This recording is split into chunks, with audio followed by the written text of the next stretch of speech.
Hello and welcome back to your own YouTube channel your own Pathshala Jyotishala. तो friends, कैसे आप सभी? आशा करती हूँ आप सभी अच्छे ही होंगे। तो इस वीडियो के माध्यम से मैं आपका ध्यान आकर्षित करना चाहती हूँ थिंकिंग एबिलिटीज़ के ऊपर। जैसे कि हम सबको मालूम है कि सभी स्कूलों के फाइनल एग्जाम्स ख़त्म हो चुके हैं और सभी के बच्चे अपने अपने घरों पर व्यस्त हैं मोबाइल लेकर। यस फ्रेंड्स, तो ये आपके घर की बात नहीं है, ये मेरे घर की भी बात है कि हमारे बच्चे भी घर पर खाली मोबाइल लेकर व्यस्त हो रखे हैं। तो ये मैं इस वीडियो के माध्यम से आपका ध्यान आकर्षित करना चाहूँगी बच्चों की सोच का विकास कैसे किया जाए, उनकी थिंकिंग एबिलिटीज़ को कैसे इम्प्रूव किया जाए। तो ये आप और हम ही इसकी इनिशिएटिव लेंगे।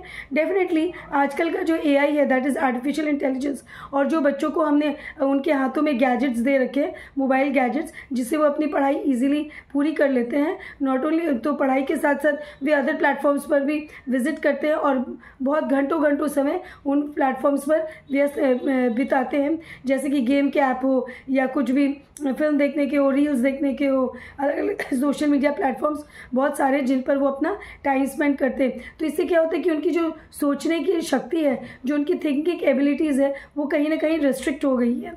तो ये आपकी और मेरी इनिशिएटिव से ही उनकी ये जो थिंकिंग एबिलिटीज़ है, इनको हम इम्प्रूव कर सकते हैं। तो हमें ये चाहिए कि बच्चों को हम एक टाइम लिमिट दे दें कि उतने टाइम लिमिट तक ही उन्हें मोबाइल हाथ में दिया जाएगा, और हम उनको एनकरेज करें कि वह ज़्यादा से ज़्यादा, क्योंकि अभी फाइनल एग्ज़ाम्स ख़त्म हो गए हैं, तो ये that is year and session और सेशन एंड वेकेशन चल रहा है। सेशन एंड वेकेशन चल रहा है क्योंकि ना अभी ये जो पीरियड है, ये गोल्डन पीरियड है। इसमें आप कुछ भी नया बच्चों को सिखा सकते हैं, उन्हें कुछ भी नई स्किल्स डेवलप कर सकते हैं, या ऑलरेडी उनको कुछ स्किल आती है तो उनको एनहांस कर सकते हैं ये पीरियड में, क्योंकि पढ़ाई का कोई प्रेशर नहीं, एग्जाम्स का कोई प्रेशर नहीं है। तो ये एक बहुत ही गोल्डन टाइम है स्टूडेंट्स के लिए, जब वो अपने आप पर मेहनत कर सकते हैं, अपने आप को इम्प्रूव कर सकते हैं, या जो भी सब्जेक्ट में वो वीक रहे हैं अपने आगे के सेशन में। तो ये पीरियड, ये 20 डेज़ का, ये 25 डेज़ का जो पीरियड है, ये एकदम गोल्डन टाइम है। इसमें ना कोई प्रोजेक्ट है, ना कोई होमवर्क है, ना कोई प्रेशर है। तो बिल्कुल आराम से, आसानी से, रिलैक्सड होकर कोई भी चीज़ को आप एनहांस कर सकते हैं, नई स्किल सीख सकते हैं। यदि आपकी ऑलरेडी कोई स्किल्स है तो उसको एनहांस कर सकते हैं।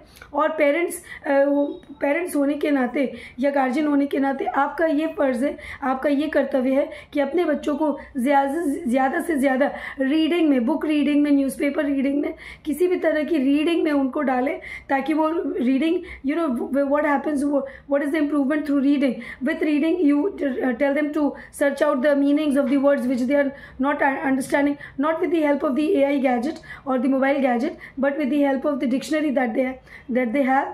एंड डिक्शनरी की मदद से वो वर्ड्स को सर्च करें, उनकी मीनिंग लिखे, फिर उसका मेक सेंटेंस बनाए, या फिर छोटे छोटे पैराग्राफ्स, उनको 100 वर्ड्स की लिमिट दीजिए, 50 वर्ड्स की लिमिट दीजिए, ताकि वो सभी एज ग्रुप के बच्चे हैं जिनकी सभी की एग्जाम्स हो चुकी है और सभी की छुट्टियाँ चल रही है। तो according to their class, according to their age, you can give them 50 words का पैराग्राफ, या 100 वर्ड्स का, या 200 वर्ड्स का ऐसे लिख कर दीजिए। तो इस तरह से आप बच्चों को घर पर हेल्प कर सकते हैं, गाइड कर सकते हैं कि वो ज़्यादा से ज़्यादा रीडिंग करें और ज़्यादा से ज़्यादा लिखने की प्रैक्टिस करें। With writing, with the practice of writing, they improve on spellings, they improve on handwriting, and as well as they improve on their speed as well, and definitely learning new words and vocabulary, adding up to their vocabulary. So this is what I wanted to convey the message, that please utilize this period of 20-25 days that you've got, utilize in the best possible way, so that when the school reopens, you are ready with new vocabularies, and that you can, in your new class that you will be enrolled in very soon, then you can flaunt those words in your class with your classmates, and you can also not only flaunting them, but you can also teach them, and it will help you in further in your new academic session as well. So this is what, not to explore on much of the social media, but improve your thinking abilities.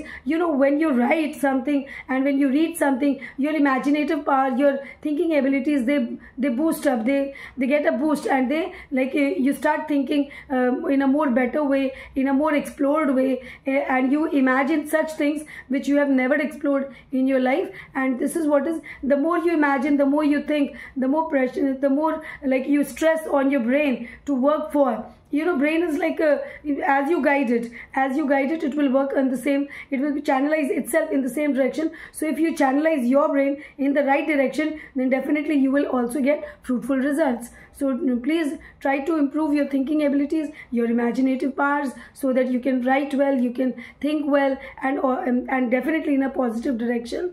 Channelize your thoughts in a positive direction, and the more you think, the more you imagine, the more you explore your thinking abilities and your imaginative abilities, the better you can write, the better person you will be. So this is what a small message I wanted to convey, not only to the students but to the parents as well. Just don't leave your children with the mobile gadgets. Okay, let them relax with the mobile gadgets, but this is the best time when you can encourage them to read, to write, and to improve on themselves. Okay, if you have not subscribed to my channel up till now, then what are you waiting for? Please do subscribe to my channel, and also like and share with your friends. And yes, one more thing, and do comment me in the comment section as to what kind of content you would like to upload it for you, like I will upload it for you on that is, it will be a help for you and a content for me. Yes, one more thing, क्योंकि पढ़ेगा India तभी तो बढ़ेगा India. See you soon in the next video. Till then, bye bye.